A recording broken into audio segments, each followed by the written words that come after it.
Hello, আজকে হচ্ছে আমরা অ্যাডভান্স পিএলসি ট্রেনার মডিউল নিয়ে কাজ করব। সো এইখানে হচ্ছে অ্যাডভান্স টেকনোলজি কনসোর্টিয়াম, অর্থাৎ আমাদের এটিসির ম্যানুফ্যাকচারিংকৃত একটি ট্রেনার বোর্ড। সো এর সাহায্যে আমরা বিভিন্ন ইউনিভার্সাল ট্রেনিং প্রোগ্রাম ট্রেনিং প্রদান করতে পারবো। সো এখন আজকে যদি আমি এটার একটু শর্টলি ইন্ট্রোডাকশন করে দিই।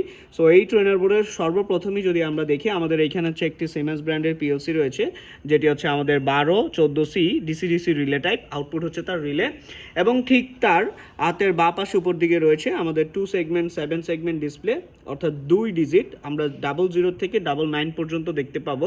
ঠিক তার উপর পাশে হচ্ছে আমাদের BCD, binary coded to decimal, যার সাহায্যে আমরা হচ্ছে 7 সেগমেন্টকে চাইলে ম্যানুয়ালি অপারেট করতে পারি।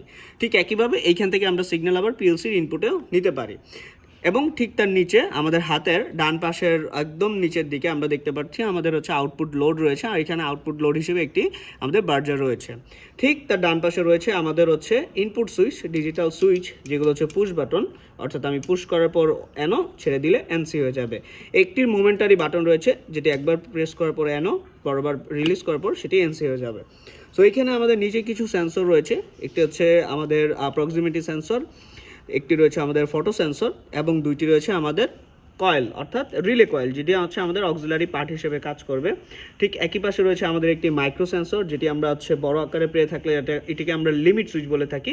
এটা হচ্ছে আমাদের ইনফ্রারেড, এবং এটি হচ্ছে আমাদের স্পিড কন্ট্রোল। তো আমি বলে রাখি যে স্পিড কন্ট্রোলটি মূলত আমাদের প্রয়োজন হবে আমাদের যে ডিসি মোটরটি রয়েছে। আমরা যদি এখানে 5 ভোল্ট অথবা 24 ভোল্টের পাওয়ার দিই, মোটরটি ঘুরবে, তার সাপেক্ষে আমরা স্পিডটিকে কন্ট্রোল করতে পারবো পটেনশিওমিটার দিয়ে। সো ওভারঅল এতটুকুই ছিল আমাদের এই অ্যাডভান্স পিএলসি ট্রেনারের একটি মূল ইন্ট্রোডাকশন। সো আমরা নেক্সট পার্টে চলে যাব কিভাবে তার সেন্সর এবং হচ্ছে আউটপুটগুলো কাজ করে, 7 সেগমেন্টগুলো কাজ করে আমরা ম্যানুয়ালি দেখে তারপর আমরা প্রোগ্রামিং সেকশনে চলে যাব। আমরা সেখানে ল্যাচিং দিয়ে কাজ করব, আমরা সেখানে হচ্ছে অটোমেটিকলি সেন্সর দিয়ে কাজ করব, কিভাবে অটোমেশন করা যায় সেই পার্টগুলো আমরা সেকেন্ড পার্ট থেকে বিস্তারিতভাবে দেখা শুরু করব। তো আজকে ছিল এতটুকুই।